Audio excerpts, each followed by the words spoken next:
Hello everyone, ઓસિલેશનના નવા લેક્ચરમાં બધાનું સ્વાગત છે. લાસ્ટ લેક્ચરમાં આપણે સ્પ્રિંગ વિશે ડિટેલમાં ચર્ચા કરેલી. સ્પ્રિંગના જોડાણોમાં જે એનું જે બળ અચળાંક છે કઈ રીતે બદલાય છે, એટલે કે કે ઇક્વિવેલન્ટના સૂત્ર કઈ રીતે બનાવવા, ત્યારબાદ સ્પ્રિંગની લંબાઈમાં વધારો કે ઘટાડો થાય તેના બળ અચળાંક કે પર શું ફરક પડે, અને છેલ્લે આપણે આવર્તકાળ આવૃત્તિ ઓમેગાની લંબાઈના આધારિત સૂત્ર અને એના રૂટ કે આધારિત સૂત્ર આપણે જોયેલા, અને થોડાક એક બે દાખલાની પણ આપણે પ્રેક્ટિસ કરેલી. તો આજે આપણે એક નવો ટોપિક સ્ટાર્ટ કરીએ છીએ જેનું નામ છે સાદું લોલક, એટલે કે સિમ્પલ પેન્ડુલમ. બરાબર છે? તો આમ તો બધાને આછી પાતળી ખબર જ હોય જ છે સાદું લોલક કઈ રીતે કામ કરે. તો શું હશે એક્ઝેક્ટલી આમાં? એક દોરી લેવામાં આવે છે. દોરીનો એક છેડો છે એ આધાર બિંદુ સુધી ફિક્સ કરી દીધો, અને દોરીના બીજા છેડે એક નાનકડું વજન અથવા કોઈ દળ બાંધી દીધું. માનો કે આ જે દળ એ બાંધેલું છે એનું દળ છે સ્મોલ એમ. કેટલું દળ છે? સ્મોલ એમ દળ છે એનું. તો હવે આપણને ખબર છે સૂત્ર શું આવશે? ટી બરાબર 2π√L/. આ ડાયરેક્ટ સૂત્ર મેં ઉપાડ્યું છે, તમને ખબર છે એટલા માટે. કોઈ પેન્ડુલમ છે એ કોઈ આ સ્થિતિમાં છે, કેટલો ખૂણો બનાવે? થીટા ખૂણો બનાવે છે. કેટલો ખૂણો બનાવે છે? થીટા ખૂણો બનાવે છે. હવે આમે કન્ફ્યુઝન થાય વસ્તુ છે એલ. એલ શું છે? એલ છે આધાર બિંદુથી લઈને છેક જે દળ બાંધ્યું છે એના સેન્ટર ઓફ માસ સુધીનું અંતર. જો ઘણાને મનમાં એમ હશે કે એલ એટલે આટલું, દોરીની લંબાઈ. નહીં, દોરીની લંબાઈ નથી. એલ શું છે એક્ઝેક્ટલી? આધાર બિંદુથી લઈને સેન્ટર ઓફ માસ સુધીનું અંતર, જેમાં બે વસ્તુ આવી ગઈ. આ દોરી પણ આવી ગઈ અને આટલું અંતર આ પદાર્થનું પણ આવી ગયું, સેન્ટર ઓફ માસથી અને સપાટી સુધીનું અંતર. પદાર્થ અહીંયા ગોળાકાર બતાવ્યો છે તો એવું કાંઈ જરૂરી નથી કે દર વખતે પદાર્થ ગોળાકાર જ હોય, પણ નોર્મલી આપણે દર્શાવવા માટે ગોળાકાર લઈએ છીએ. ચલો, તો આપણે કયા કયા બળ લાગે ચલો એ વિચારીએ. તો એક તો દેખીતી વાત છે, એનું દળ છે એટલે એક તો બળ લાગવાનું છે. કયું? mg. કયું બળ લાગશે? m. તો એક બળ જે નીચે લાગશે કયું છે? mg. બરાબર. હવે આપણે એક કામ કરીએ, આજે આપણે ઘટકો પાડશું mg ના. એ કઈ રીતે ઘટક પાડશું? એક ઘટક પાડશું દોરીને સમાંતર અને એક ઘટક પાડશું દોરીને લંબ. તમે જુઓ, આ mg છે, તેના બે ઘટક પાડ્યા. એક ઘટક આ બાજુ છે ને એક ઘટક આ બાજુ છે. હવે તમને સીધી વાત છે, આ એંગલ થીટા છે, આ એંગલ જે છે એ થીટા છે, તો આ એંગલ પણ થીટા જ થાય. તો આપણને ખૂણાની નજીકનો ઘટક કયો મળશે? mg cos θ. તો આ ઘટક હશે mg cos θ, અને અહીંયા ઘટક જે હશે કયો હશે? mg sin θ. આપણને આટલી ખબર છે. બરાબર. તો આ નીચે તરફ જે ઘટક છે એ છે mg sin θ, આ બાજુ જે ઘટક છે mg cos θ, અને આ જે પોતે મેન બળ છે કયું છે? mg છે. હવે આપણે mg ના બે ઘટક પાડી નાખ્યા છે એટલે આપણે mg ને ભૂલી જશું. કાં તો તમે બળ જુઓ કાં તો એના બે ઘટક જુઓ, પણ ત્રણેયને જોવા જોઈએ નહીં. એવું નથી કે આ બાજુ mg sin θ લાગે, નીચે mg લાગે છે, અને આ બાજુ mg cos θ લાગે, એવું છે નહીં. હકીકતે કાં તો આ બંને લાગશે કાં એકલું લાગશે. તો આપણે ઘડીક આપણે mg ભૂલી જઈએ તો દોરી પર જે પદાર્થ છે એના પર બે બળ લાગશે. એક બળ લાગશે mg sin θ અને એક બળ લાગશે આ તરફ mg cos θ. અને હવે આ mg sin θ શું કરાવે? એને ગતિ કરાવે. શું કરાવે? mg sin θ છે એ એક્ઝેક્ટલી ગતિ માટે જવાબદાર બળ છે, કારણ કે mg sin θ છે એ બળ આ દિશામાં લાગે છે. ધેટ મીન્સ ગોળો છે એના પર હંમેશા આ દિશામાં એક બળ લાગશે. જો આ તરફ જશે તો આ બાજુ બળ લાગશે. માનો કે ગોળો આ બાજુ હોય, આ બાજુ આ સાઈડ હોય, માનો કે સેમ આકૃતિ, તો mg આમાં આવત ને mg sin θ આ બાજુ આવત. ટૂંકમાં આ રીતે કંઈક આવત mg sin θ. સમજ પડે એવી વાત છે. આ તો સિમ્પલ. બરાબર છે? તો mg sin θ હંમેશાનું જે નિયત બિંદુ છે, સપોઝ કે એની રેડિયસ બને છે આ રીતે, તો હંમેશા mg sin θ છે એને જે રેડિયસનો જે પાથ બન્યો છે એને હંમેશા સ્પર્શીય રૂપે હશે. બરાબર છે કે નહીં? આગળ વધીએ આપણે. mg cos θ શું કરાવે? mg cos θ છે ગોળાને આ બાજુ ખેંચી રાખે છે, દોરી છે ઉપર ખેંચી રાખે છે. તો શું આમ છે કે આમ છે? ક્યાંય નથી જતું, ક્યાંય જતું નથી. મતલબ શું થાય?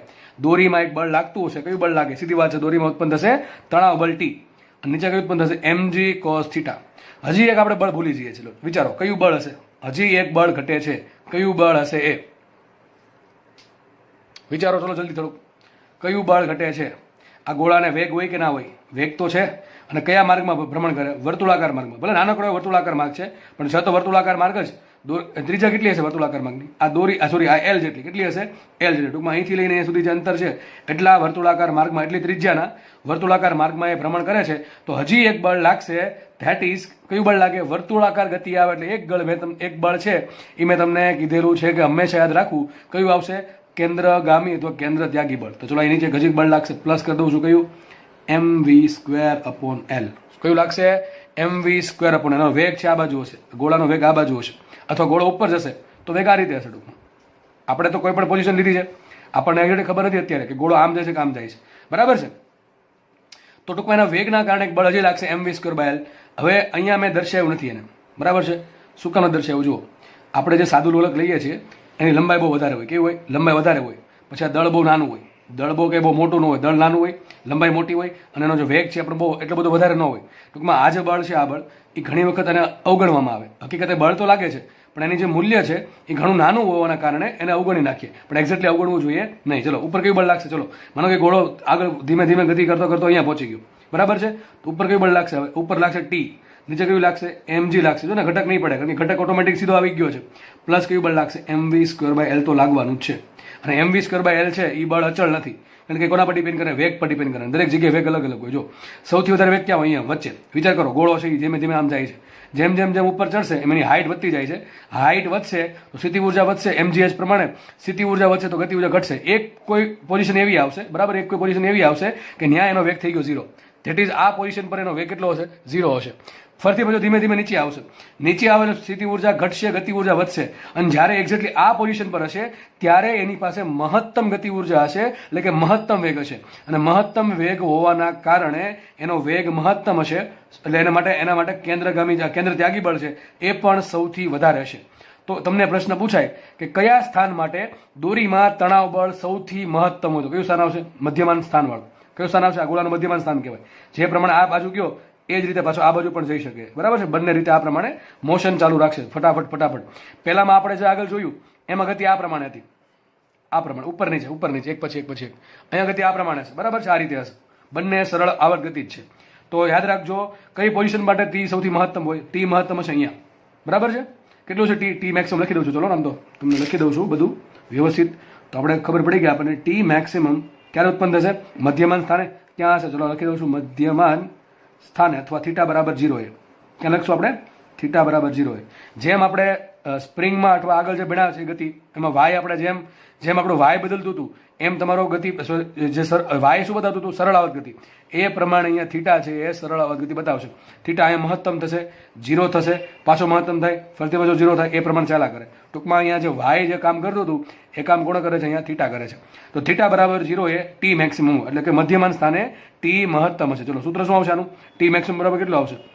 mg પ્લસ mv²/l આટલું આવશે. અને આપણને વેગ આરામથી મળી જાય છે. એના માટે શું કરવું પડે? આપણે એના માટે થીટાનો યુઝ કરવો પડે, જે આપણે અહીંયા અત્યારે આપણે આ ચર્ચામાં mv²/l ને લેશું નહીં, કારણ કે અત્યારે આપણે સાદી સરળ આવર્ત ગતિ ભણીએ છીએ, બરાબર છે. આપણે જ્યારે ટી શોધવાનું થાય ત્યારે આપણે વીને કરતા બનાવીશું. જો કે એના દાખલા ગણાવ્યા છે, બરાબર. આના દાખલા ગણાવેલા છે. ક્યાં ગણાવ્યા છે? તમને યાદ હશે, કાર્ય ઉર્જા પાવરમાં આના દાખલા ગણાવ્યા છે. ટૂંકમાં આપણે આપણી ચર્ચામાં mv²/l ને અત્યારે અવગણી નાખશું, બરાબર. તો હવે એનો જે આવર્તકાળ છે એ તમને ખબર છે. સૂત્ર શું આવશે એનું? ટી બરાબર 2π√L/g. એક તો આ સંબંધ થઈ ગયો. એના પરથી ઓમેગા શું મળે? ઓમેગા યાદ કરો શું મળશે? આ ટી છે છેદમાં જવા દો, 2π આ બાજુ, અથવા સોરી આ √L/g છે એને આ બાજુ આવવા દો અને આ ટી ને છેદમાં જવા દો. સાબિત શું થશે? 2π/t = √g/l, બરાબર કે નહીં? તો 2π/t શું કે ઓમેગા, અથવા તમને ભાઈ આ તો સીધી વાત છે, ટી બરાબર શું થાય? 2π/ω. તો ઓમેગા બરાબર શું થાય? 2π/t. તો તમને સૂત્ર શું મળશે? ઓમેગા બરાબર આવશે √g/l. કોઈ પણ એક યાદ રાખવું, આ યાદ રાખવું. આગળ સ્પ્રિંગમાં સૂત્ર શું હતું? સ્પ્રિંગમાં સૂત્ર હતું ટી બરાબર 2π√m/k. શું થશે? m/k. એના પર આપણે હમણાં આવીએ છીએ, પણ અત્યારે જસ્ટ ખાલી આ તમને બધાને યાદ છે એમ તો, બરાબર. એટલે માટે ડાયરેક્ટ આપું છું. ટી બરાબર 2π√L/g. ઓમેગા શું થાય? ઓમેગા બરાબર થાય √g/l. અને આપણને ખબર છે ઓમેગાને 2π આપણે ભાંગીએ શું મળે? f મળે કે ન મળે? તો f બરાબર શું થાય? 1/2π√g/l, અથવા આને ઊંધું કરી નાખો તો ટી બરાબર 2π√L/g છે. તો f બરાબર શું આવશે? 1/2π√g/l. કારણ શું? f બરાબર થાય 1/t, એટલા માટે, બરાબર છે. ત્રણેય સૂત્રમાંથી કોઈ એક યાદ રાખો, બરાબર. બધા યાદ રાખવાની જરૂર છે નહીં, નોર્મલી આ યાદ રહી જાય એવું છે. અને આપણા ભૂતકાળમાં ઘણી વખત ભણેલા પણ છીએ. ટી બરાબર 2π√L/g. આપણે આગળ વધીએ. હવે આમાં એક ખાસ ટોપિક છે સેકન્ડ લોલક. કયો ટોપિક છે? સેકન્ડ લોલક. ચલો સેકન્ડ લોલક. હવે જે લોલકનો આવર્તકાળ 2 સેકન્ડ હોય, ઘણા અંતે સર 1 સેકન્ડ નહીં 2 સેકન્ડ. 1 સેકન્ડ કહી દઈએ, તમને કહું છું હમણાં. જે લોલકનો આવર્તકાળ 2 સેકન્ડ હોય એવા લોલકને સેકન્ડ લોલક કહેવાય. હવે 2 સેકન્ડ કે માનો કે અહીંથી ગતિ સ્ટાર્ટ કરી, એને અહીંથી ગતિ સ્ટાર્ટ કરે છે, ધીમે નીચે ગયો, અહીંયા મધ્યમ સ્થાને આવ્યો અને અહીંયા પહોંચી ગયો. તો અહીંથી અહીંયા પહોંચવામાં 1 સેકન્ડ લાગશે. ફરતી પાછી ક્યાં જશે? નીચે આવશે, મધ્યમાન સ્થાને આવશે અને ફરી પાછો અહીંયા જશે. તો અહીંયા પાછી 1 સેકન્ડ લાવશે. કુલ લાગી 2 સેકન્ડ. કેટલી સેકન્ડ લાગી કુલ? એને અહીંયા આ સ્થાને ફરી પાછા આવવામાં 2 સેકન્ડ લાગે છે. કઈ રીતે? 1 સેકન્ડ એક સ્થાનથી બીજા સ્થાને જવામાં અને બીજી સેકન્ડ પાછી બીજા સ્થાનેથી પહેલા સ્થાને આવવામાં. કુલ આ પ્રમાણે 1 થી બીજા સ્થાને જવામાં 1 સેકન્ડ લાગે છે, જવામાં 1 સેકન્ડ અને ફરતી પાછી આવવામાં 1 સેકન્ડ, એટલે કુલ 2 સેકન્ડ. તો યાદ રાખજો સેકન્ડનો લોકનો આવર્તકાળ કેટલો છે? 2 સેકન્ડ છે, 1 સેકન્ડ નથી. તો આપણે એક કામ કરીએ, આ જે સૂત્ર છે t બરાબર 2 pi under root l by g, એમાં t બરાબર 2 મૂકી દઉં. શું મૂકી દઉં? t બરાબર 2. ચલો તો સૂત્ર શું છે? t બરાબર 2 pi under root l upon g. એમાં t બરાબર 2 મૂકીએ, શું થશે? 2 is equal to 2 pi under root l upon g. હવે શું કરશું? એક કામ કરીએ, આ 2 તો ઉડી ગયા, આ 2 ઉડી ગયા, રૂટ g ના બાજુ લે, સાબી શું થશે? Root g is equal to pi into root l. Root g is equal to pi into root l. બે બાજુ સ્ક્વેર કરો, સાબી શું થઈ ગયું? g is equal to pi square l. આ સવાલ તમને પૂછાય કે સેકન્ડ લોલક માટે g બરાબર ખાલી જગ્યા તો શું આવશે? Pi square into l. અને તમને લગભગ ખબર છે પાઈ સ્ક્વેર બરાબર લગભગ 10 હોય, એક્ઝેક્ટલી 10 ન હોય પણ લગભગ 10 હોય, તો g બરાબર 10 l. ટૂંકમાં તમારે જો સેકન્ડ લોલક બનાવવું હોય, સેકન્ડ લોલક બનાવવા માટેની કન્ડિશન, તમે એવું ધારો છો કે તમે ઘરે એક એવું લોલક બનાવો કે જેનો આવર્તકાળ 2 સેકન્ડ થાય, તો આ તમારે આ કન્ડિશન 100% ફૂલફિલ થવી જોઈએ. કઈ કન્ડિશન?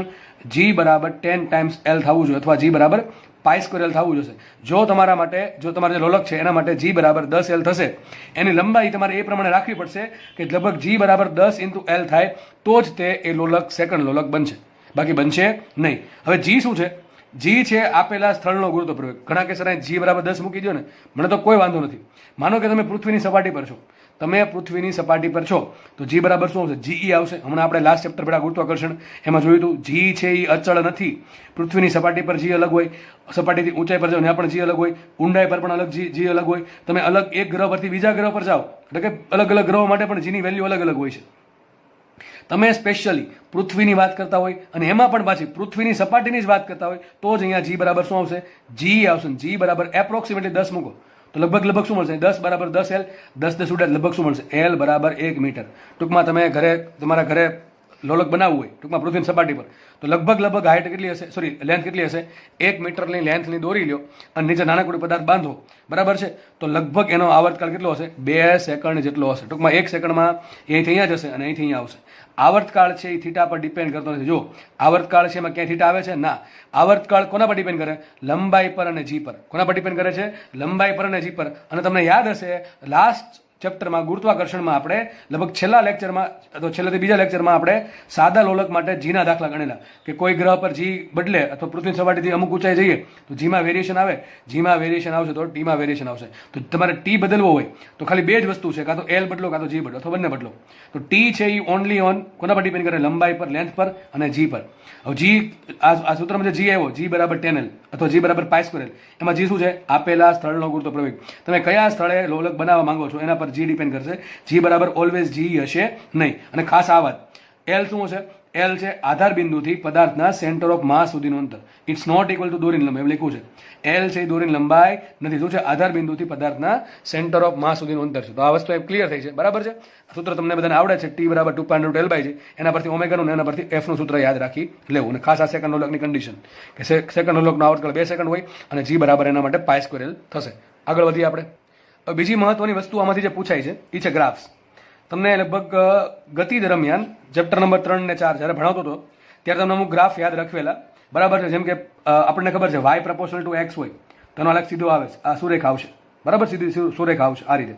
કારણ કે એક આસુ સમીકરણ બને, વાય બરાબર mx પ્લસ સી, એક રેખાનું સમીકરણ બને છે જ્યાં એમ છે ઢાળ અને સી છે વાય એક્સનું અંતર છે.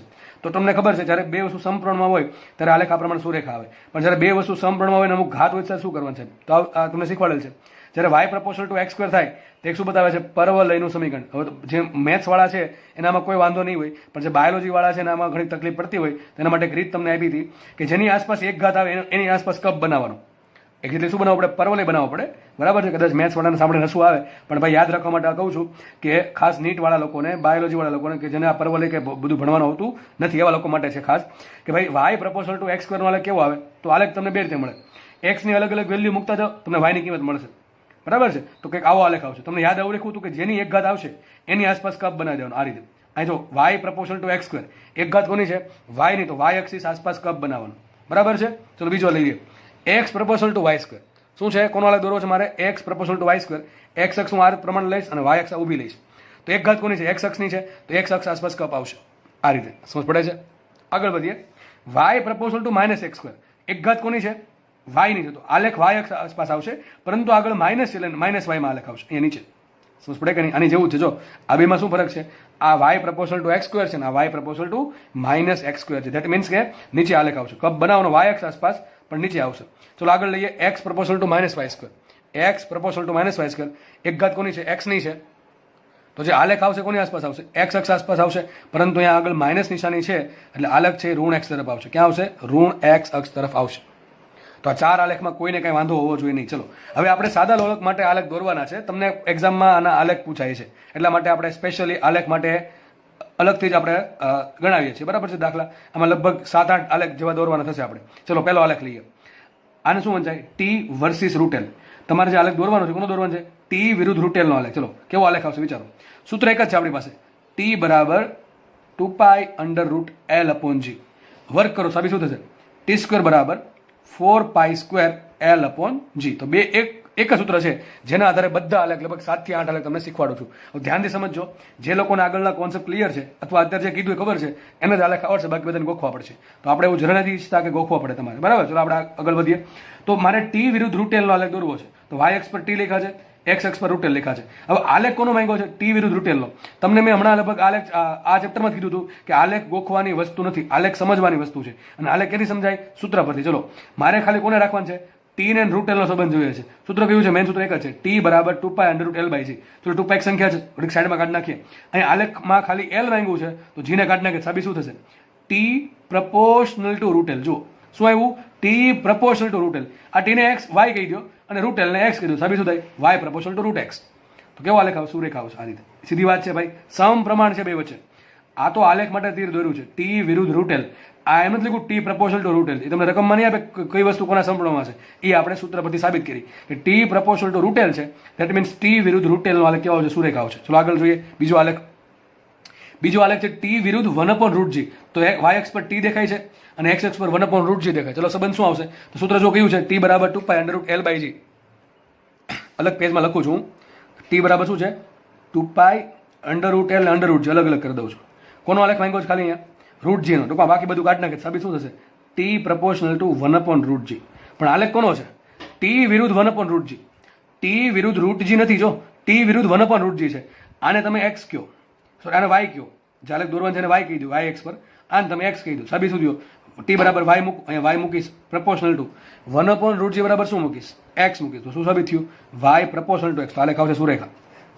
જો ભાઈ ટી વિરુદ્ધ 1/√g નો આલેખ છે, √g નો આલેખ નથી. બરાબર છે? એટલા માટે આલેખ શું આવશે? સુરેખા આલેખ આવશે. આ ટી વિરુદ્ધ √g નો આલેખ કેવો આવશે એ તમને નેક્સ્ટ હમણાં ખબર પડી જશે. પણ ખાસ આ બે આલેખ ટી પ્રપોર્શનલ ટુ રૂટેલ અને ટી પ્રપોર્શનલ ટુ 1/√g, આ બંને આલેખમાં શું થશે? ટી પ્રપોર્શનલ ટુ રૂટેલ થશે, સમપ્રમાણમાં થશે, અને ટી પ્રપોર્શનલ ટુ 1/√g એટલે કે સમપ્રમાણમાં થશે. એટલા માટે બંને આલેખ કેવા આવશે? સુરેખા જ આવશે. આપણે આગળ વધીએ. ચલો નેક્સ્ટ આલેખ તમારી સ્ક્રીન પર દેખાય છે ટી સ્ક્વેર વિરુદ્ધ એલ નો આલેખ. કોનો આલેખ? ટી સ્ક્વેર વિરુદ્ધ એલ. ચલો ટી સ્ક્વેર વિરુદ્ધ એલ નો આલેખ દોરવો છે. મારી પાસે સૂત્ર એક જ છે. ટી બરાબર 2π√L/g. હવે ટી સ્ક્વેર લેવા માટે શું કરીશ? બે બાજુ વર્ક કરી દઈએ. ચલો તો પેલા આપણે બે નો વર્ક કરો શું થશે? ટી સ્ક્વેર બરાબર 4π² √L નો વર્ગ L અને g નો √g નો વર્ગ g. તો સાબિત શું થયું? કોનો રાખવાનું છે અહીંયા? ટી સ્ક્વેર ને L ને રાખવાનું, બાકી બધું કાઢી નાખો. સાબિત શું થશે? સાબિત થશે T square proportional two L. જો શું સાબિત થયું? T square proportional two L. ચલો જેનો આલેખ છે ને આને વાય કહી દો. વાય એક્સ પર કોણ છે? T square. એને વાય કહી દો. એક્સ એક્સ પર કોણ છે? એક્સ અને વાય એક્સ કહી દો. તો અહીંયા ટી સ્ક્વેર બરાબર શું મૂકીશ? ટી સ્ક્વેર બરાબર આવશે વાય પ્રપોર્શનલ ટુ એક્સ. તો કોનો આલેખ આવ્યો? Y proportional to no x, sorry y proportional to x. એટલે સુરેખા આવશે. કેવો આલેખ આવશે? આગળ ભણાવ્યું એ પ્રમાણે સુરેખા આલેખ આવશે. એકદમ ઈઝી વસ્તુ છે. બરાબર છે? સમજ પડવી જોઈએ ભાઈ. આગળ વધીએ આપણે. નેક્સ્ટ આલેખ છે ટી સ્ક્વેર વિરુદ્ધ 1/g. ચલો આપણી પાસે ટી સ્ક્વેર સૂત્ર છે. હવે આમાંથી કોને રાખવાના છે? ટી સ્ક્વેર ને અને જીને રાખવાના. ચલો આપણે મૂકીએ. સાબિત શું થશે? T square proportional. આ બધું સાઈડમાં રાખીએ તો શું આવશે? 1/g. હવે આલેખ કોનો દોરવાનું છે? ટી સ્ક્વેર વિરુદ્ધ 1/g. ચલો ટી સ્ક્વેર છે ને વાય કહી દઈએ, 1/g છે ને એક્સ કહી દઈએ. તો મારું ફંક્શન શું કહે છે? જો તો આ ટી સ્ક્વેર બરાબર શું આવશે? વાય આવશે પ્રપોર્શનલ ટુ 1/g બરાબર શું આવશે? એક્સ આવશે. તો ફરતી પાછી એ જ વાત, વાય પ્રપોર્શનલ ટુ એક્સ. તો સાબિત શું થયું? ટી સ્ક્વેર વિરુદ્ધ 1/g નો આલેખ પણ સુરેખા આવશે. આ રીતે સમજ પડે છે કે નહીં પડતી? આગળ વધીએ આપણે. નેક્સ્ટ આલેખ છે ટી વિરુદ્ધ ટી વિરુદ્ધ √L/g. ચલો સૂત્ર શું છે? ટી બરાબર 2π√L/g. આ મેન સૂત્ર છે. એમાંથી રાખવાના કોને છે? ટી, એલ અને જી ને. તો સાબિત થઈ ગયું સિમ્પલ. મારે ટી પ્રપોર્શનલ ટુ શું આવશે? √L/g આવશે. શું આવશે? T proportional two √L/g. હવે આલેખ દોરવાનો કોનો છે? ટી વિરુદ્ધ √L/g. ચલો આ ટી છે એને હું વાય કહી દઉં અને √L/g જે એક્સ પર જેટલું છે ને એક્સ કહી દઉં. તો સાબિત શું થશે? જો અહીંયા આ ટી છે બરાબર વાય આવી ગયા, પ્રપોર્શનલ ટુ એમ રહેશે, અને અંડર રૂટ એલ બાય જી બરાબર શું આવશે? એક્સ આવશે. શું આલેખ આવશે? આ રીતે આલેખ આવશે. શું રેખા?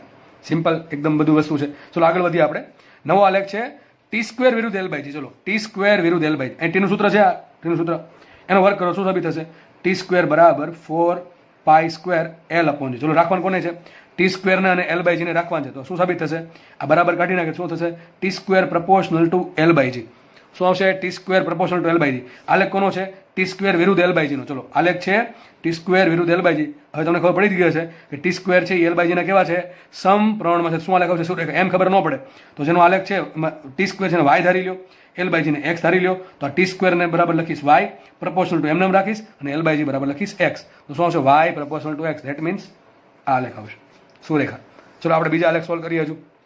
ચલો હવે મજા આવશે. આલેખ છે ટી વિરુદ્ધ એલ. ચલો કોનો આલેખ દોરવાનો છે? ટી વિરુદ્ધ એલ નો આલેખ. ચલો ટી વિરુદ્ધ એલ સૂત્ર ફરીથી લખી દો પાછું. ટી બરાબર શું આવશે? 2 pi under root L upon G. બરોબર કે નહીં? ચલો તો હવે એક કામ કરીએ, એમાંથી એલ છૂટો પાડવા પડશે ને, એના માટે બે બાજુ શું કરું? સ્ક્વેર કરું. સો શું થશે? ટી સ્ક્વેર બરાબર 4 પાઈ સ્ક્વેર એલ અપોન જી.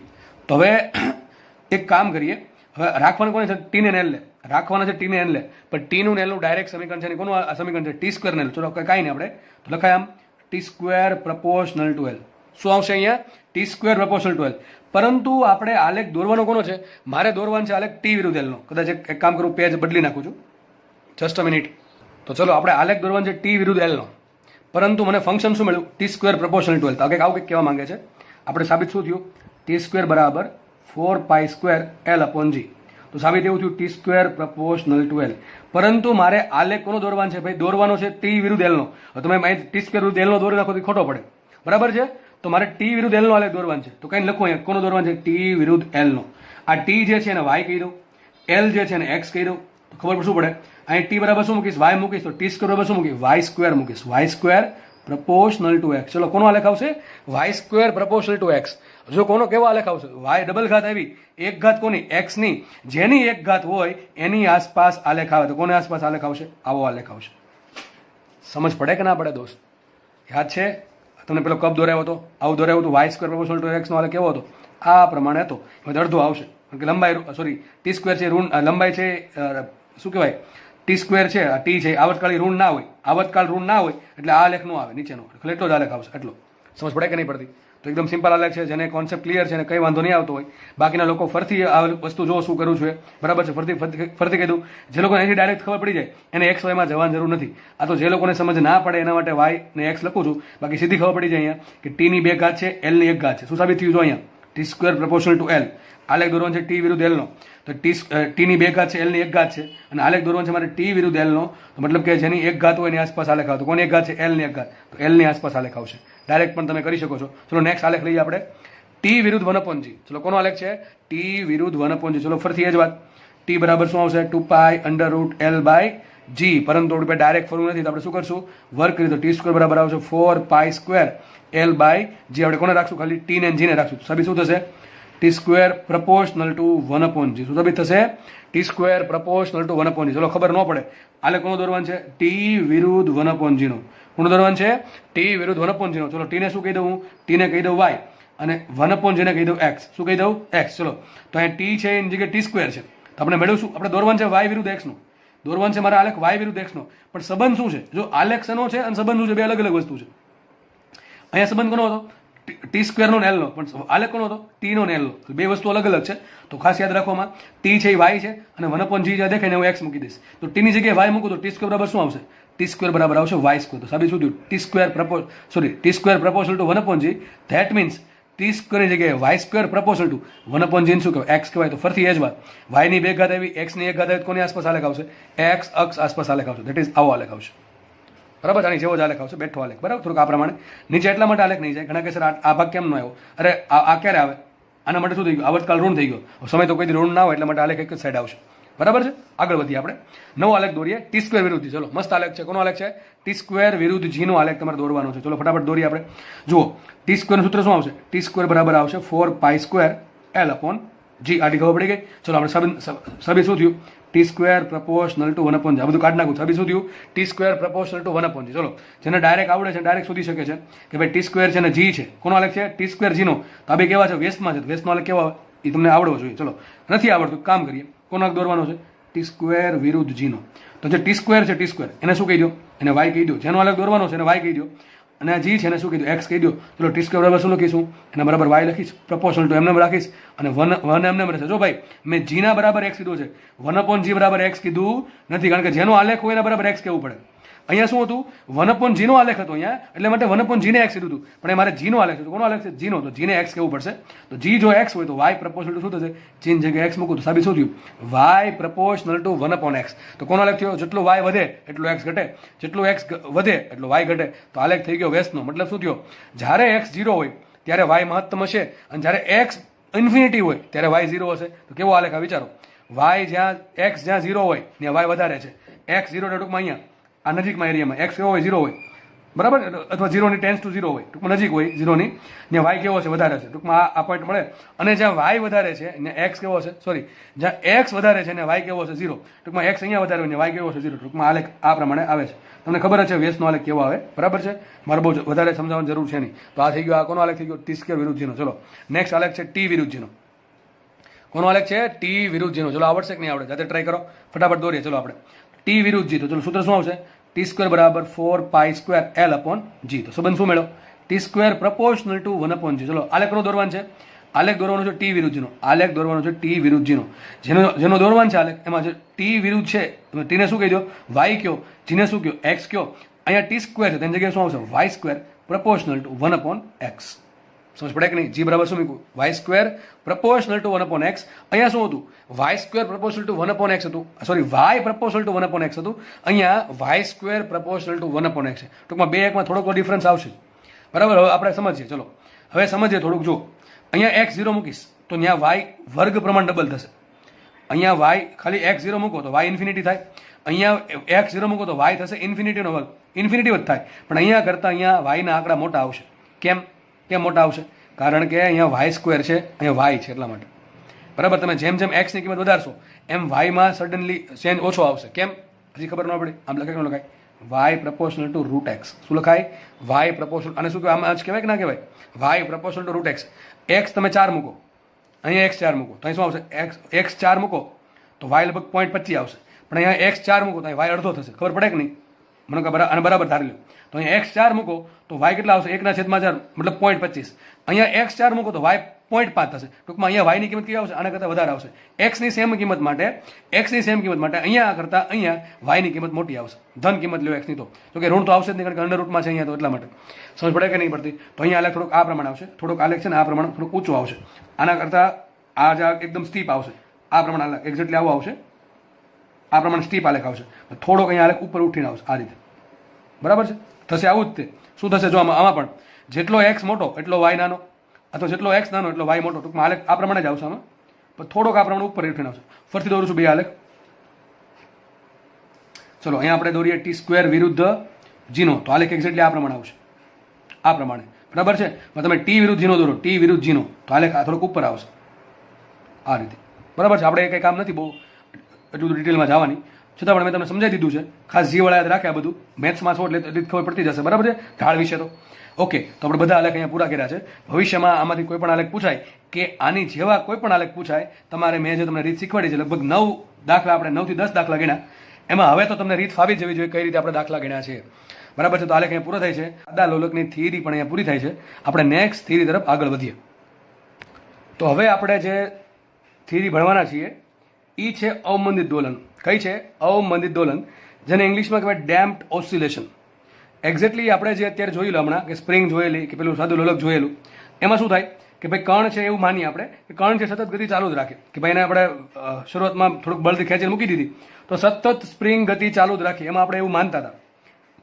અથવા લોલક છે તમે તો અમુક થીટા ખૂણે મૂકી દો તો સતત ચાલ્યા જ કરશે. એવું થાય એક્ઝેક્ટલી પ્રેક્ટિકલ એવું થાય કે ન થાય? ન થાય. શું થાય એક્ઝેક્ટલી? થોડાક સમય પછી એના દોલનો ધીમા પડવા માંડે. જેમ કે તમે કોઈને હિંચકો નાખતો હોય પાછળથી, માનો કે નાખો છો, ન નાખ્યો હોય કોઈને, તો માનો કે હિંચકો કોઈને નાખો છો તમે એક વખત હિંચકો નાખીને બંધ કરી દેશો નાખવાનું, બરાબર, ટૂંકમાં પાછળથી બળ આપવાનું બંધ કરી દેશો તો ઓટોમેટિકલી હિંચકો છે એ ધીમે ધીમે ધીમે ધીમો પડશે અને એક સમયે પાછો પેલો ભાઈ કહેશે, ભાઈ કે બેન જે હોય એવું કહેશે કે થોડોક ધક્કો મારો, બરાબર છે, પાછળથી હિંચકાને, એટલા માટે થોડુંક પાછું તને ગતિ મળી જાય. તો એક્ઝેક્ટલી શું કામ થાય છે? આપણે અત્યાર સુધી જે માન્યો હતો એ બધી હતી હાઇપોથેટિકલ કન્ડિશન. કેવી કન્ડિશન? હાઇપોથેટિકલ. તો ટૂંકમાં કાલ્પનિક પરિસ્થિતિ, ઇમેજનરી પરિસ્થિતિ, કાલ્પનિક પરિસ્થિતિ કે ભાઈ સ્પ્રિંગને આપણે ખેંચીને મૂકી દઈએ તો સતત ગતિ ચાલુ જ રાખશે, કે ભાઈ પેલો લોલક છે એને એક વખત આપણે મૂકી દીધું અમુક ખૂણેથી સતત ચાલ્યા જ કરશે. એક્ઝેક્ટલી પ્રેક્ટિકલમાં એવું થતું નથી. તો પ્રેક્ટિકલમાં એવું વળી શું થાય છે જેના કારણે દોલન છે એ ધીમે ધીમે બંધ થઈ જાય છે? જેમ કે હિંચકાનું મેં એક્ઝામ્પલ આપ્યું કે ભાઈ ધક્કો નહીં મારો વારે વારે તો ઓટોમેટિકલી એ હિંચકો બંધ થઈ જશે, કે ભાઈ પેલું સ્પ્રિંગ છે એને તમારે અમુક સમય પછી ખેંચવી પડે એટલે પાછી ગતિ ચાલુ કરશે. તો તમે આવી બહારથી બળ નહીં આપો તો જે પ્રકારના દોલન મળે એને કહેવાય અવમંદિત દોલનો. એટલે અત્યારે ખાલી શબ્દ સમજા આપણે કે જે દોલનો સમય સાથે મંદ પડે, જો લખ્યું છે અવમંદિત, મંદિત એટલે મંદ પડવા, જે દોલનો સમય સાથે મંદ પડે છે અને ધીમે ધીમે એનો કંપ વિસ્તાર સમય સાથે ઘટતો જાય એવા દોલનને અવમંદિત દોલન કહેવાય. અત્યાર સુધીની પરિસ્થિતિમાં આપણે એવું માનતા હતા કે કણ છે એ આ 3 સ્થાનની વચ્ચે હંમેશા ગતિ કર્યા જ કરે, એનો કંપ વિસ્તાર ઘટતો નથી. કેટલો કંપ વિસ્તાર રહે?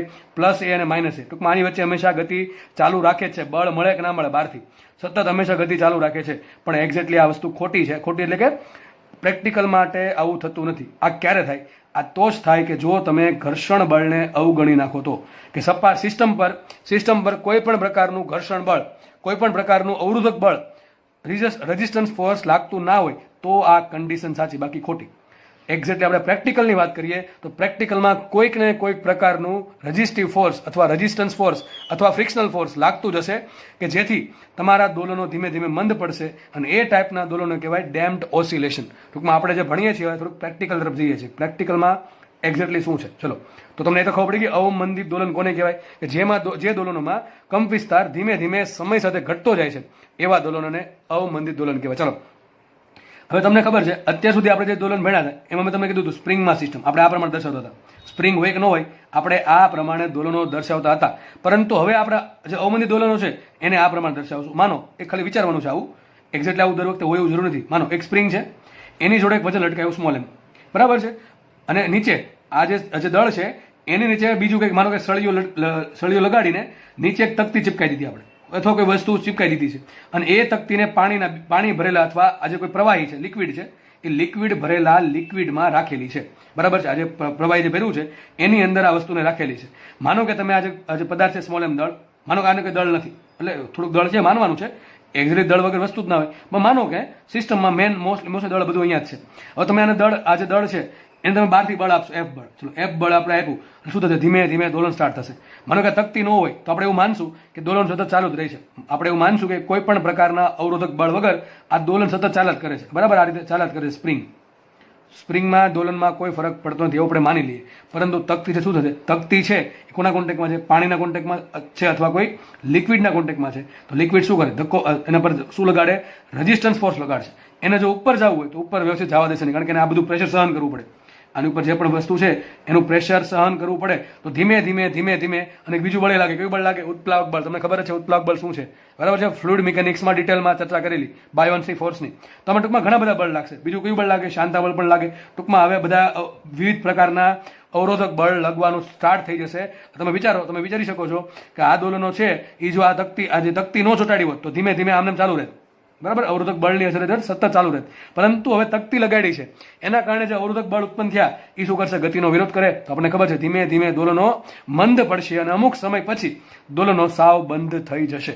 એ આપણે આવું વિચારી શકીએ, બરાબર છે. આ સિસ્ટમ પરથી આપણે આવું વિચારી શકીએ. આ જે સિસ્ટમ છે એને કહેવાય સ્પ્રિંગ માસ ડેશપોર્ટ સિસ્ટમ. ઇંગ્લિશમાં જે વાઇબ્રેશનમાં ભણવામાં આવે મિકેનિકલ એન્જિનિયરિંગમાં, જસ્ટ ખાલી નામ જાણકારી માટે આપ્યું છે, એનો કોઈ મિનિંગ નથી, બરાબર, તમારે યાદ રાખવા માટે. અથવા એને ડેમ સિસ્ટમ કહેવાય. શું કહેવાય? Damp system, damped system. Damp એટલે કે ધીમે ધીમે ઘર્ષણ લાગવું, બરાબર છે. તો આ સિસ્ટમ ડેમ સિસ્ટમ થઈ ગઈ. આની પહેલા જે આપણે ભણ્યા હતા એ એકદમ અનડેમ સિસ્ટમ. કઈ હતી? અનડેમ્ડ એટલે કે ઘર્ષણ વગરની, અવરોધક બળ વગરની સિસ્ટમ. તો હવે આપણે એકદમ પ્રેક્ટિકલ ભણીએ. ચલો, હવે વિચારો, થોડુંક આમાં બહુ વધારે લીટા કરી નાખ્યા છે મેં, છતાં પણ આપણે અલગ પેન યુઝ કરીએ. ચલો, ઓકે, ચલો આપણે આનો થોડુંક ફોકસ કરીએ. આના પર કયા કયા બળ લાગે? વિચારો કયા અવરોધક બળ લાગશે? તો વિચારો, આ તકતી જે નીચે જાય છે તો એક ઉપર તરફ બળ લાગશે રેઝિસ્ટન્સ ફોર્સ FR, અને બીજું સ્પ્રિંગમાં બળ લાગશે. આ દળ છે, આ જે તકતી છે એને છે પાણી શું કરે, એ તકતી જો નીચે જતી હોય તો પાણી ઉપર ધક્કો લગાડશે કે નહીં લગાડે, બરાબર છે. તો એક કયું બળ લાગશે, એક બળ લાગશે રેઝિસ્ટન્સ ફોર્સ FR. કયું બળ લાગશે, રેઝિસ્ટન્સ ફોર્સ FR. બીજું કયું બળ લાગે, અરે સ્પ્રિંગ શું કરે, સ્પ્રિંગ નીચે જવા દેશે, સ્પ્રિંગ નીચે જવા નહીં દે, સ્પ્રિંગ શું કરશે, એને ઉપર તરફ ખેંચી રાખશે. તો ખબર જ છે આપણને કેટલું બળ લગાડે, પુનઃસ્થાપક બળ કહેવાય, એ માઇનસ કહેવાય લખ્યું છે. તો હવે આ જે સિસ્ટમ છે એના પર કુલ બે ટાઈપના બળ લાગે છે. તો બળ F બરાબર કુલ બળ કેટલું થશે, રેઝિસ્ટન્સ ફોર્સ અને સ્પ્રિંગ ફોર્સ, બરાબર. બે બળ લાગશે ઉપર તરફ, કયું લાગશે, એક રેઝિસ્ટન્સ ફોર્સ લાગશે અને એક લાગશે સ્પ્રિંગ ફોર્સ, બરાબર છે. તો આપણે લખ્યું છે અહીંયા F બરાબર, આ જે રેઝિસ્ટન્સ ફોર્સ છે એની માહિતી અહીં સાઈડમાં આપી છે. FR શું છે, રેઝિસ્ટિવ ફોર્સ અથવા રેઝિસ્ટન્સ ફોર્સ. તો FR છે અવરોધક બળ છે, કોના પર ડિપેન્ડ કરે, તો આપણે પ્રયોગોમાં જાણવા મળ્યું છે, એક્સપેરિમેન્ટ કરીને આ વસ્તુની સાબિતી ન હોય, જે પ્રયોગો કર્યા હોય, બરાબર છે, એ પછીથી સાબિત થાય પાછા. તો આ આપણે પ્રયોગો પરથી એવું જાણવા મળ્યું કે તમે પ્રવાહી અને તરલમાં જે અવરોધક બળ લાગે છે એ બળ વેગના સમપ્રમાણમાં યાદ રાખજો ભાઈ, ફરીથી કહું છું, શું કહે છે આ વસ્તુ, કે આ જે અવરોધક બળ લાગે છે ઉપર તરફ, બરાબર છે, કેટલું હશે, તો આ તકતીનો જે વેગ હશે, વેગ એના સમપ્રમાણમાં હશે. મતલબ એમ કહે છે, જો વેગ વધારે હશે તો પાણી તરફથી લાગતું અવરોધક બળ પણ વધારે હશે વિરુદ્ધ દિશામાં, અને જો વેગ ઓછો હશે તો અવરોધક બળ પણ ઓછું હશે, એવું કહેવા માંગે છે. તો સાહેબ શું થયું અહીંયા, FR proportional two V. V શું છે, કોઈ સમયની વેલોસિટી, જેટલી વેલોસિટી વધારે એટલું અવરોધક બળ વધારે, જેટલી વેલોસિટી ઓછી એટલું અવરોધક બળ ઓછું. તો FR શું આવશે, FR પ્રપોર્શનલ ટુ V આવશે. શું આવશે, V છે વેગ. હવે મારે પ્રપોર્શનલ કાઢું છું અને આગળ B મૂકો, શું મૂકો, સપ્રમાણતા અચળાંક B મૂકો. આ B છે એ B ને કહેવાય અવમંદન ગુણાંક. આ પેલા જેવું છે, આપણે ખબર ઘર્ષણમાં શું માનીએ, F પ્રપોર્શનલ ટુ N છે, જેટલું લંબબળ વધારે એટલું ઘર્ષણ બળ વધારે. તો સાબિત શું થાય, F બરાબર મ્યુ ઇન્ટુ N. આ મ્યુ શું હતો, ઘર્ષણાંક હતો. શું હતો, મ્યુ ઘર્ષણાંક હતો. તો ઘર્ષણ બળ છે એ જેમ મ્યુ વધે એમ F જે છે એ મ્યુ વધે એમ વધતું હતું. સેમ અહીંયા છે, જો જે અવરોધક બળ લાગે છે કોના દ્વારા, તરલ દ્વારા, એ વેગના સમપ્રમાણમાં છે. હવે હું પ્રપોર્શનલ કાઢીને આગળ શું મૂકું છું, B મૂકું છું. B શું છે, સપ્રમાણતા અચળાંક, જેને શું કહેવાય, અવમંદન ગુણાંક. તો B કંઈક એવી વસ્તુ છે જે ડિપેન્ડ કરે તરલ પર. કોના પર ડિપેન્ડ કરે, તરલના ટાઈપ પર. તમે ભાઈ પાણી ભરો અને ઓઇલ ભરો અને તમે એકદમ કોઈની ચાસણી ભરી નાખો, બરાબર છે, તો તમે અલગ અલગ તરલ લેશો તો અલગ અલગ અવરોધક બળ લાગશે. એ કોના પર ડિપેન્ડ કરે, B પર. કોના પર ડિપેન્ડ કરે, B પર. તો B શું છે, અવમંદન ગુણાંક. શું છે, અવમંદન ગુણાંક, જે કોના પર ડિપેન્ડ કરશે, મોસ્ટલી ડિપેન્ડ કરે પ્રવાહીના પ્રકાર અને તાપમાન પર પણ ડિપેન્ડ કરે. આપણે બધું ડિટેલમાં નથી જવું, સિમ્પલ યાદ રાખો કે B છે એ કોના પર ડિપેન્ડ કરે, તરલના પ્રકાર પર.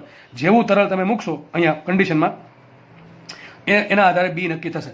તો અવરોધક બળ છે એ જેમ આપણે આવ્યું હતું F બરાબર મ્યુ ઇન્ટુ, એ જ રીતે અહીંયા આવશે FR બરાબર માઇનસ BV. શું આવશે, FR બરાબર માઇનસ BV. આ માઇનસ શું બતાવે, માઇનસ બતાવે છે કે તમારું જે અવરોધક બળ છે એ ગતિની વેગની વિરુદ્ધ દિશામાં લાગે છે. જે દિશામાં વેગ હશે એનાથી વિરુદ્ધ દિશામાં લાગશે. શું બતાવે, માઇનસ. માઇનસ બતાવે છે વેગની વિરુદ્ધ દિશામાં FR લાગશે. વેગ નીચે તરફ આવશે તો FR ઉપર તરફ આવશે. જો વેગ ઉપર તરફ, જ્યારે વસ્તુ પછી ઉપર જશે ત્યારે અવરોધક બળ ક્યાં લાગશે, નીચે લાગશે. ધેટ મીન્સ માઇનસ શું બતાવે છે, માઇનસ બતાવે છે વેગની વિરુદ્ધ દિશામાં. તો સાબિત શું થયું, મેં તમને પહેલા કીધું એમ, જેટલો વેગ વધારે એટલું અવરોધક બળ વધારે, જેટલો વેગ ઓછો એટલું અવરોધક બળ ઓછો. માનો કે તમારી પાસે બે પ્રવાહીઓ છે, એક પ્રવાહી માટે B નાનો છે ને એક પ્રવાહી માટે B મોટો છે. તો જે પ્રવાહીનો B વધારે છે એ વધારે FR પ્રોવાઈડ કરશે. મતલબ કે જે વધારે B અવરોધક અવમંદન ગુણાંક જે પ્રવાહી માટે વધારે છે એના થકી તમને વધારે અવરોધ અનુભવ થશે. તો આ જે તકતી છે એને વધારે અવરોધ અનુભવ થાય, મતલબ કે એના દોલન છે ફટાફટ ધીમા પડી જશે. વિચારો ને, એક બીકર છે, એમાં આ પ્રમાણે આપણે સિસ્ટમ બનાવી, એમાં ધારો કે પાણી ભર્યું છે અને એક બીકર બીજું છે, એમાં માનો કે કોઈ એકદમ કાદવનો રગડો ભર્યો છે, માની લો એવું, બરાબર છે. તો વિચારો આ જે સિસ્ટમ આપણે શું કે થોડુંક બળ આપીને મૂકી દઈએ તો જે પેલું કાદવવાળી જે સિસ્ટમ છે એ ફટાફટ ધીમી પડી જાય, કારણ કે એમાં જે B છે કેવો છે, બહુ વધારે છે, એટલા માટે. સમજ પડે કે નહીં પડતો. તો જેમ અવમંદન ગુણાંક વધારે એમ ટેન્ડન્સી અથવા પોસિબિલિટી વધારે. શેની પોસિબિલિટી વધારે, કે તમારા જે દોલન છે ફટાફટ ધીમા પડીને સ્થિર થઈ જશે, બરાબર છે. તો B એક બહુ મોટી વસ્તુ છે. B શું છે, અવમંદન ગુણાંક છે. અને અત્યારે આપણે જે સિસ્ટમ ભણી હતી, કઈ સિસ્ટમ, અનડેમ્પ સિસ્ટમ, હાઇપોથેટિકલ સિસ્ટમ, એમાં એવું થયું હતું કે B 0 છે.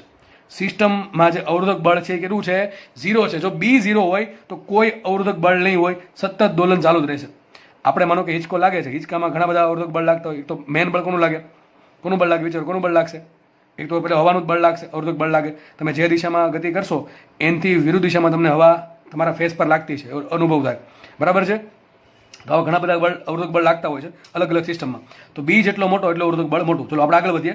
હવે એક પ્રશ્ન બહુ પૂછાય જે લગભગ ઘણા લોકો નથી આવડતો, અવમંદન ગુણાંકનો એકમ શું થાય? પ્રશ્ન છે અવમંદન ગુણાંકનો. ચલો એક સાઈડમાં શોધીએ આપણે.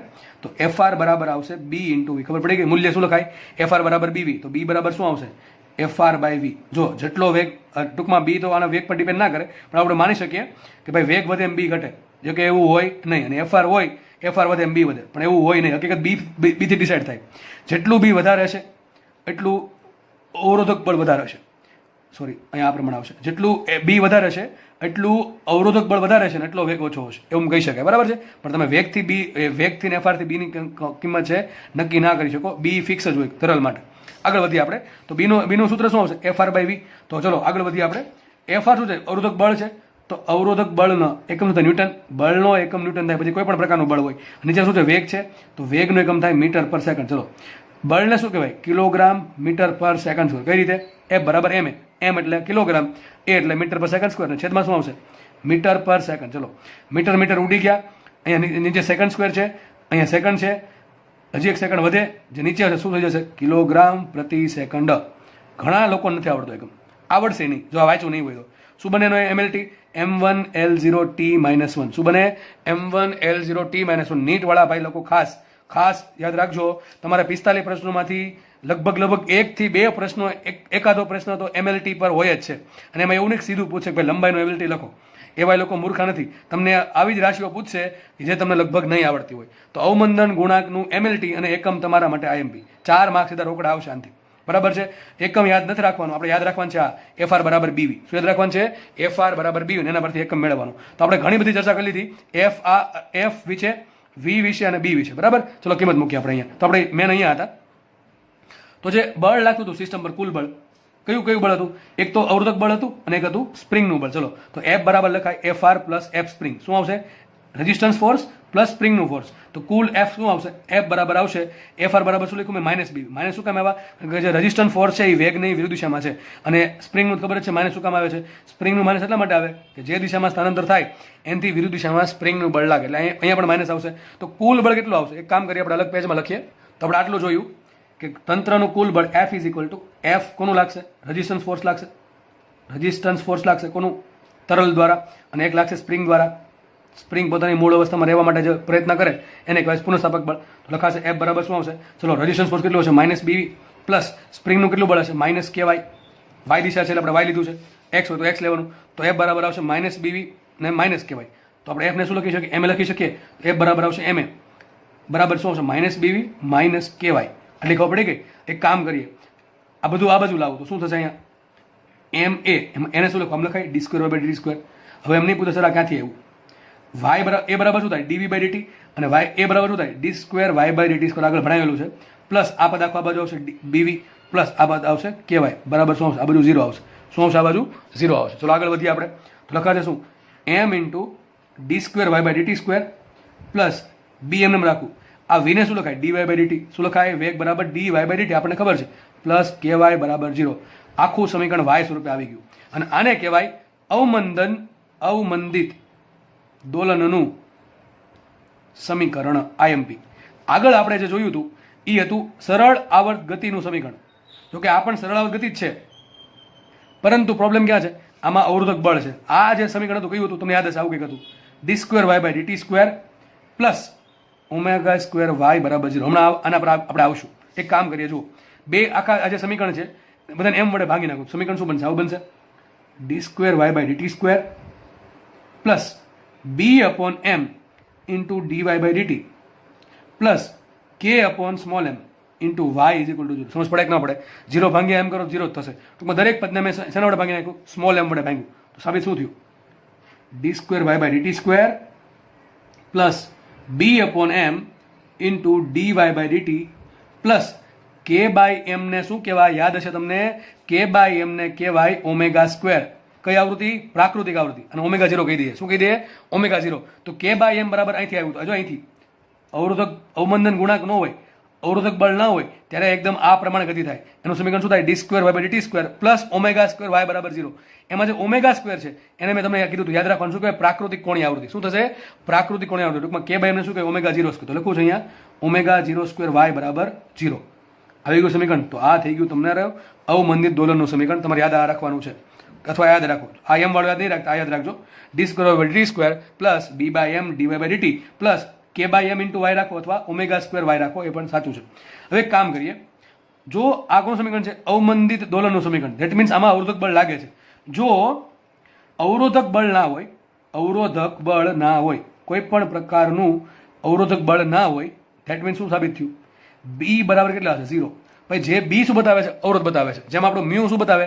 ઘર્ષણા, કે કેટલું ઘર્ષણ બળ લાગશે એની કેપેસિટી. તો એ બી શું બતાવે છે? અવરોધક બળ કેટલું લાગશે એની સંભાવના. જેટલું બી વધારે એટલું અવરોધક બળ વધારે. પણ અવરોધક બળ જ ના હોય તો બી નથી. એક કામ કરવામાં, બી બરાબર 0 મૂકો. બી બરાબર 0 મૂકો, શું આવશે? D square y by d t square, d square y by d t square plus આ પદ આખું થઈ ગયું 0 પ્લસ આવશે omega square y is equal to 0. અહીંયા જ રહી ગયું સમીકરણ. જે આગળ છે એ જ બેઠું આવ્યું. આવ્યું કે ન આવ્યું જુઓ તમે. આ સમીકરણ કોનું છે? અવરોધક બળ વગરની ગતિ. સાબિત થયું કે ન થયું? સાબિત થઈ ગયું. જો કે જો સિસ્ટમમાં કોઈ પણ પ્રકારનો અવરોધ નહીં હોય, ધેટ મીન્સ બી 0 હશે, તો સિસ્ટમ છે એ આ પ્રમાણે નેચરલ ફ્રીક્વન્સીથી ગતિ કરશે, એટલે દોલન કરશે.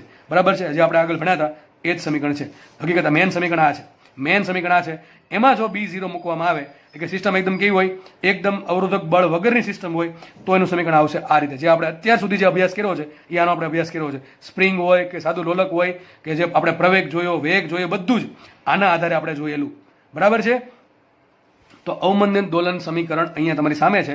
આના પ્રશ્ન પૂછાય છે. આની જેવું સમીકરણ ધોરણ 12માં પણ આવશે. ધોરણ 12માં સેમ સમીકરણ આવશે ત્યારે તમને હું પાછો યાદ અપાવીશ. પણ અત્યારે આપણે યાદ રાખજો, d square over t square plus b by m into d by d t plus k by m y અથવા omega 0 square y is equal to 0. તમને આવો પ્રશ્ન આવો પૂછશે. આમાં એક એક્ઝામ્પલ આપું તમને. D square y by d t square plus 5/7 into d y by d t plus માની લો આપણને કંઈ આપ્યું છે 6y ઇઝ ઇક્વલ ટુ 0. તો આવતકાળ શોધો. ચલો, અરે અહીંથી મળે કે ન મળે દોસ્ત? ઓમેગા 0 શું થશે? ઓમેગા 0 સ્ક્વેર વર્ગમાં શું થાય? 6 થાય. તો યાદ રાખો, dy બાય ડીટીના જે સહગુણકમાં છે શું હશે? બી બાય એમ હશે. D square y by d t ગુણાકારમાં કંઈ નથી. જો ગુણાકારમાં કંઈક હોય તો એમ હશે. દેખાય કે નહીં? મને અહીંયા કંઈ નથી આપ્યું ને, અહીંયા 5 આપ્યો તો શું થાય? અહીંયા 5 આપ્યો શું થાય? મતલબ આ એમ છે. તો એમ કેટલા? 5 છે. સમજ પડે કે નહીં પડતી? ગુણાકારમાં કંઈ નથી તો મતલબ સમીકરણ આ ટાઈપનું છે. જો ગુણાકારમાં કંઈક આપેલું છે, ટૂંકમાં શું આપ્યું છે? એમ આપ્યું છે. તો આ સમીકરણમાં યાદ રાખવાનું છે, આ પણ યાદ રાખવાનું છે. અને જો આ યાદ રાખતા હોય તો કામ કરું, એમ વડે ગુણ નાખવાના પાછા, તો સમીકરણ પાછું એકનો એક આ આવી જશે. તો યાદ રાખો, ડી સ્ક્વેર વાય ડી સ્ક્વેરના સહગુણકમાં કંઈ નહીં હોય તો સમીકરણમાં આગળ શું હશે? એમ વડે ભાંગેલ સમીકરણ હશે. અને એમ ગુણાકારમાં હશે તો સમીકરણ આ ટાઈપનું છે. કયું છે? M d square y by d t square plus b into d y by d t plus કહેવાય. તમારે કામ કરવાનું, કોઈ પણ સમીકરણ તમને આપે એને બધાને અહીં જે ગુણાકાર સહગુણ એને વડે ભાંગી નાખવાના. અહીં 5 આપે શું કરવાનું? પેલું કામ શું કરવાનું? 5 વડે બધાને ભાંગી નાખવાના, પછી આગળ વધવાનું. તો સમીકરણ ઓટોમેટિકલી આ ટાઈપનું આવી જશે. તો આપણે જે શું જોયું? અવમંદિત દોલન કોને કહેવાય, એમાં એક્ઝેક્ટલી શું થાય છે, કયા કયા ટાઈપના બળ લાગે છે, એનું સમીકરણ શું આવે. તમારે અત્યાર સુધીમાં યાદ શું રાખવાનું? આ સાબિતી યાદ રાખવાની કોઈ આવશ્યકતા નથી. તમારા સમીકરણ યાદ રાખવાનું છે. આ સમીકરણ તમારે યાદ રાખવાનું છે. અને બીજું શું યાદ રાખવાનું છે? આ જે રેઝિસ્ટન્સ ફોર્સ તમને જે કહાની કીધી આખી, કે ભાઈ વેગના સમપ્રમાણમાં હોય અને જે સપ્રમાણતા અચળાંક આવે એને કે અવમંદન ગુણાંક. અવમંદન ગુણાંક કોના પર ડિપેન્ડ કરે? માધ્યમ પર ડિપેન્ડ કરે. કોના પર ડિપેન્ડ કરે? માધ્યમ પર. એનો એકમ શું હોય? કિલોગ્રામ પર સેકન્ડ. તમારા બધી ડેટા થોડોક યાદ રાખવાના છે. અને ખાસ આમાં મેન જે હોય તો આ વસ્તુ છે સમીકરણ. બાકી કંઈ પણ યાદ રાખવાનું થતું નથી. યાદ રહે તો બહુ સારી વાત છે. બાકી તમે ખાલી આમ સિલેક્ટિવ સ્ટડી કરતા હોય કે ભાઈ મારે એટલું યાદ રાખવું છે, એવા લોકો માટે છે કે ખાલી આટલું યાદ રાખો અને બીજું થોડુંક આ યાદ રાખો. બાકી જે લોકો વ્યવસ્થિત સમજે છે, સાબિતી પણ આમ થોડીક આવડે, યાદ રહી છે, એવા લોકો માટે બધું યાદ રાખવું જરૂરી છે. આગળ વધીએ આપણે. ચલો, આગળ આપણી જે થિયરી છે એ આને રિલેટેડ જ છે. બરાબર છે? આપણે હમણાં જોયું કે અવમંદિત દોલનનું સમીકરણ શું આવે. હમણાં જોયું તો આપણે d square y by d t square plus b by m into d y by d t plus omega square y બરાબર 0. આ ઓમેગા શું છે? શું છે ઓમેગા? ઓમેગા છે તમારી natural frequency, that is omega 0. કેટલા હોય હંમેશા ઓમેગા 0? અંડર રૂટ કે બાય એમ. કેટલા હશે? અંડર રૂટ કે બાય એમ. આ યાદ રાખજો હંમેશા. અને ઓમેગા 0 શું કહેવાય? ઓમેગા 0 ને કહેવાય નેચરલ ફ્રીક્વન્સી. બરાબર છે? સોરી, નેચરલ એંગ્યુલર ફ્રીક્વન્સી, પ્રાકૃતિક કોણીય આવૃત્તિ. હવે મેં તમને કીધું હતું કે જે દોલન છે એ દોલન અચળ નથી. સોરી, એનો કંપ વિસ્તાર જે છે દોલનનો, એ કંપ વિસ્તાર અચળ નથી, સમય હારે બદલે છે. જેમ જેમ જેમ સમય પસાર થશે એમ કંપ વિસ્તાર ઘટતો જશે. તો યાદ રાખવાનું છે તમારે, આ જે દોલન થાય છે, કયા દોલન? અવમંદિત દોલન. એમાં કંપ વિસ્તારનું સમીકરણ મોસ્ટ આઈએમપી. આ સમીકરણના દાખલા 100% પૂછાશે ભાઈ, જીમાં અને નીટમાં. શું છે સમજાવું? ચલો, ડાયરેક્ટ તો નહીં આપી દઉં એમને સીધું. ચલો, સમીકરણ સમજીએ પહેલાં આપણે. બહુ આઈએમપી વસ્તુ છે ભાઈ, બરાબર છે. હું ડબલ વખત હાઇલાઇટ કરું છું. દાખલો તમને લગભગ જોવા મળશે આમાંથી તમારા પેપરમાં. સમજ પડે છે? ચલો, તો સમીકરણમાં જે કંપ વિસ્તાર છે એ અચળ નથી. કેમ અચળ નથી? સર, અત્યાર સુધી તો આપણે એવું માનતા હતા કે કંપ વિસ્તાર અચળ છે, પણ હવે અચળ નથી, કારણ કે અહીંયા અવરોધક બળ લાગે છે અને અવરોધક બળની અસરના કારણે કંપ વિસ્તાર સમય સાથે ઘટશે. તો કંપ વિસ્તારનું સૂત્ર આવું છે, એ ટી. આ ટી શું બતાવે છે? ટી એમ બતાવે છે કે કંપ વિસ્તાર સમય પર ડિપેન્ડ છે. કંપ વિસ્તાર ગુણ્યા સમય એવું નથી થતું. કંપ વિસ્તાર ગુણ્યા સમય એવું નથી લખ્યું, એવું લખ્યું છે amplitude is a function of T. મતલબ કે સમય બદલશે તો કંપ વિસ્તાર બદલશે. કઈ રીતે બદલે છે? એ ટી બરાબર અથવા એ બરાબર A0 કૌંસમાં A0 into e raise to minus b t upon two m. E raise to minus b t upon two m. તમને આની સાબિતી ક્યાંય જોવા નહીં મળે. એક્ઝેક્ટલી સાબિતી ક્યાં આવશે? એના માટે તમારે પહેલાં મિકેનિકલ એન્જિનિયરિંગ લેવું પડશે. મિકેનિકલ એન્જિનિયરિંગ લઈ અને થર્ડ યરમાં પોગો ત્યારે એક સબ્જેક્ટ આવશે વાઇબ્રેશન. એ વાઇબ્રેશન તમને 6 મહિના ભણાવવામાં આવશે અને એમાં તમને આ સમીકરણ જોવા મળશે. સાબિતી હું કરી શકું છું આ, પણ એમાં લગભગ બીજે કલાક હોઈ જાય, કારણ કે આ પહેલાં તો આ સમીકરણને સોલ્વ કરવું પડે. આ શું કહેવાય, જે આપણે જે ડિફરન્શિયલ ઇક્વેશન છે આ વિકલનનું સમીકરણ, એને સોલ્વ કરવું પડે. એના પરથી આ કિંમત આવશે. એટલે આ સમીકરણની સાબિતી તમને ક્યાંય જોવા તમારી ટેક્સ્ટ બુકમાં મળશે નહીં. આપણે સાબિતી અત્યારે જોતી નથી, કારણ કે બધા લગભગ આ ચેપ્ટરમાં 1 કલાક બીજી વહી જાય સાબિત કરવામાં. બરાબર છે? આગળ વધીએ. તો સમીકરણ તમારે ડાયરેક્ટ યાદ રાખવાનું છે. કોઈ બી રીતે યાદ રાખો, લખીને યાદ રાખો કે વાંચીને યાદ રાખો, યાદ રાખવાનું છે. મેઇન વાત તો એ છે. તો યાદ રાખજો, સમીકરણ શું આવશે? એ ટી બરાબર A0 e raise to minus b t by two m. તો વિચારો એક્ઝેક્ટલી આપણે જોઈએ. એક કામ કરીએ, આપણે થોડુંક સાઈડમાં ડિટેલમાં સમજીએ. તો સમીકરણ આ ટાઈપનું છે કે જુઓ, એ ટી બરાબર એટલે કે ટીનો ટી પર આધારિત આવર્તકાળ, કંપ વિસ્તાર એ એમ્પ્લિટ્યુડ કેટલો હશે? A0 e raise to minus b t by two m. ચલો આગું છેદમાં જાવ તો લખાઈશું. માટે એ બરાબર શું લખાશે? A0 e raise to b t upon two m. થોડુંક વિચારજો. એ શું છે? એક્સપોનેન્શિયલ છે. શું છે? એ એક સંખ્યા છે. આપણે કેમ પાઈ લઈએ, પાઈ 3.14 22 ભાગ્યા 7, એમ એ પણ એક સંખ્યા છે. લગભગ એની કિંમત 2.71 ની આસપાસ હોય. બરાબર છે? પાછળ આંકડા આવે છે. આપણે ખાલી ઈ માનો, ટૂંકમાં એમ માનો એક સંખ્યા છે ઈ. અને ઇંગ્લિશમાં કહેવાય એક્સપોનેન્શિયલ. શું કહેવાય? એક્સપોનેન્શિયલ. તો એ બરાબર આવશે A0, આ છેદમાં જવા દીધું, e raise to BT by two m. હવે મને એમ કહો, જેમ સમય વધશે, જેમ સમય વધે એમાં ઘાત વધે કે ન વધે? પહેલાં એક ઘાત સમજી લઈએ. ઘાત શું છે? બીટી અપોન ટુ એમ. શું છે ઘાત? બીટી અપોન ટુ એમ. બી શું છે? હમણાં કીધું તું બી શું છે? અવમંદન ગુણાંક. શું છે? અવમંદન ગુણાંક. ટી શું છે? જે સમય તમારે આવતકાળ જોઈએ છે. અરે ભાઈ, હું જે આપણા આવતકાળ ભૂલથી બોલી જાઉં, તમારે સમજી લો કંપ વિસ્તાર બોલવા માંગે છે સર. તો જે ટી શું છે? જે સમય તમારે કંપ વિસ્તાર જોઈએ છે એ સમય મૂકવાનો, ટૂંકમાં આપેલ સમય જે પણ આપ્યો હોય. તું તો ખબર છે ને. વધુ શું? એમ છે સિસ્ટમનું દળ. શું છે? સિસ્ટમનું દળ. તો જુઓ, જેમ ટી વધારે, હવે આમાં બી અચળ થઈ ગયું, એમ અચળ થઈ ગયું. તમે એક વખત સિસ્ટમ બનાવી નાખી એટલે બી અચળ, એમ અચળ. વધુ શું? સમય. જેમ સમય વધશે એમ ઘાત વધશે. વિચારો, આ ઘાત વધશે કે નહીં વધે? અરે ભાઈ, આ ઘાત વધે કે ના વધે? જેમ સમય વધશે 1 સેકન્ડ, 2 સેકન્ડ, 3 સેકન્ડ, એમાં ઘાત વધશે. જેમ ઘાત વધશે એમાં એની ઉપર જે ઘાત વધતી જાય, મને ખબર 2 ઘાત આવી, પછી 20 ઘાત આવી, એમાં આંકડો થતો જશે મોટો. વિચારો, 2.71 ની ઘાત, 1 ઘાત, 2 ઘાત, 3 ઘાત મૂકીને જુઓ કેલ્સીમાં વધતી જશે. આ જે આંકડો છે એનો આન્સર વધતો જશે. ટૂંકમાં સાબિત એવું થયું, જેમ સમય વધશે એમ ઘાત વધશે, જેમ ઘાત વધે એમ આ છેદ વધશે. શું વધશે? છેદ વધશે. અને જેમ છેદ વધશે એમ કંપ વિસ્તાર ઘટશે.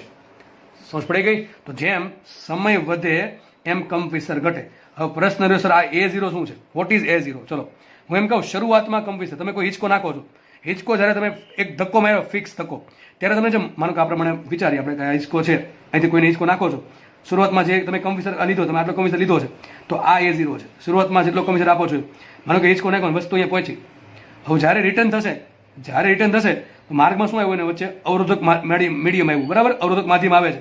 જ્યારે વસ્તુ આગળ ધીમે ધીમે જાય છે, હવે જ્યારે રિટર્ન થશે ત્યારે ફરીથી પાછી એ જગ્યાએ નહીં આવે કે કંઈક આવશે. એ તમે 100% અનુભવી શકો છો. જે જગ્યાએ તમે એક વખત હિંચકો નાખશો તો કોઈ દી ફરતી પાછું એ જગ્યાએ નહીં આવે. થોડો તો થોડોક એમાં ડિફરન્સ આવશે. કદાચ તમને દેખાશે પણ નહીં ડિફરન્સ 100% આવશે. હવે તમે માનો કે એક જ વખત ધક્કો મારો છો, અહીંયા એક વખત ધક્કો મારી દો, પણ તમે ધક્કો મારતા જ નથી. શું થશે? આ પ્રમાણે ગતિ કરશે. પહેલાં અહીંયા ગયું, પછી અહીંયા આવશે, હવે પાછું ધીમે અહીંયા કંઈક આવશે, હવે તો ધીમે ધીમે નીચે અહીંયા આવશે, પછી અહીંયા આવશે, ધીમે ધીમે કરતાં સ્થિર થઈ જશે. તો આ પ્રમાણે ગતિ થાય છે. તો A0 શું છે? શરૂઆતમાં જે કંપ વિસ્તાર, મહત્તમ કંપ વિસ્તાર જે મળે છે એ છે A0. ક્યારે? T બરાબર 0 સમય. એક કામ કરીએ, સમીકરણ શું છે? સમીકરણ A બરાબર A0 છેદમાં ઈ raise to b t upon two m. હવે એક કામ કરો, બી બરાબર 0 મૂકી દો એટલે સિસ્ટમ કેવી થઈ ગઈ? અનડેમ્પ થઈ ગઈ. અનડેમ્પ એટલે અવરોધક બળ વગરની. There is no resistive force in the system. There is no register force in the system if b is 0, બરાબર છે. ચલો બી 0 મૂકો, ચલો શું સાબિત થશે? એ બરાબર એ 0 ઈ રેસ ટુ, ચલો શું આવશે?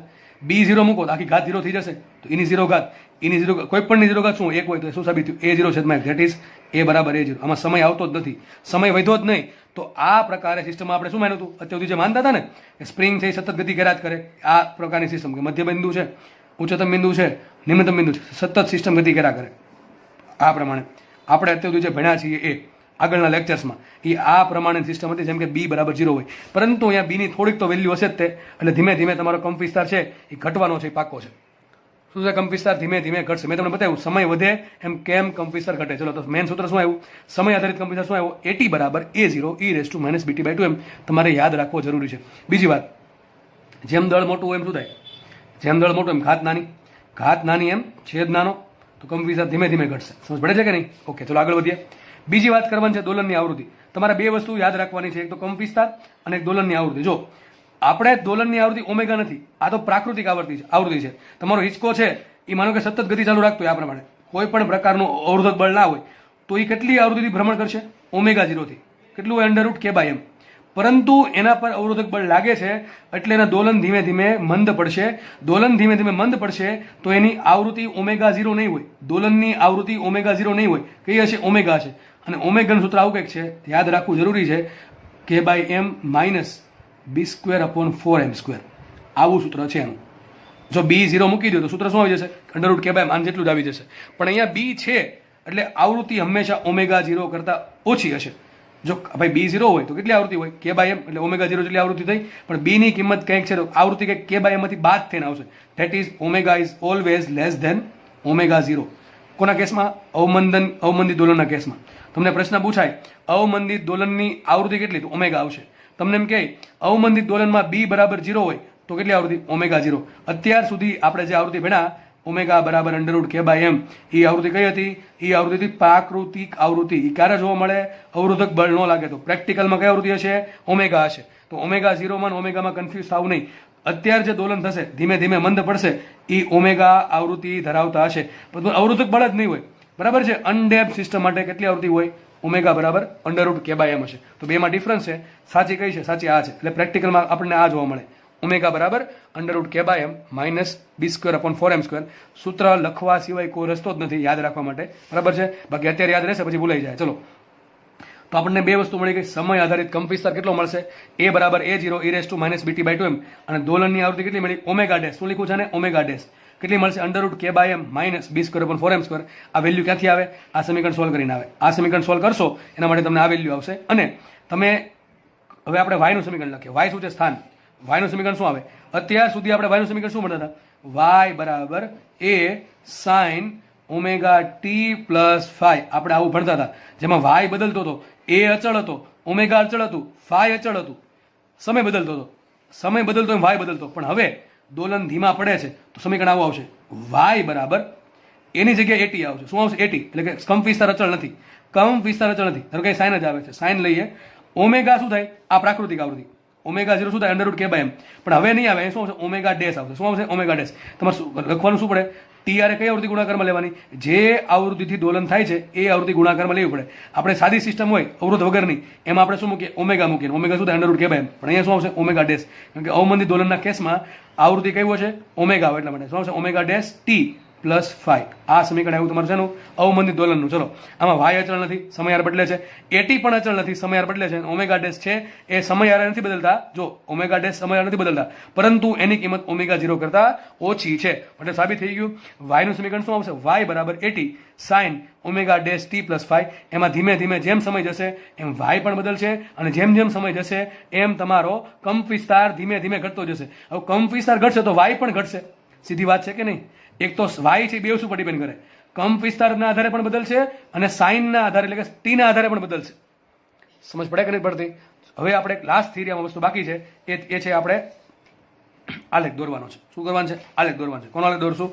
વાય વિરુદ્ધ એનો સમય વિરુદ્ધ. ચલો તો પેલા એક કામ કરીએ, આપણે પહેલા તમને સાઈડમાં દોર દો આલેખ, એટલે મજા આવે તમને થોડીક.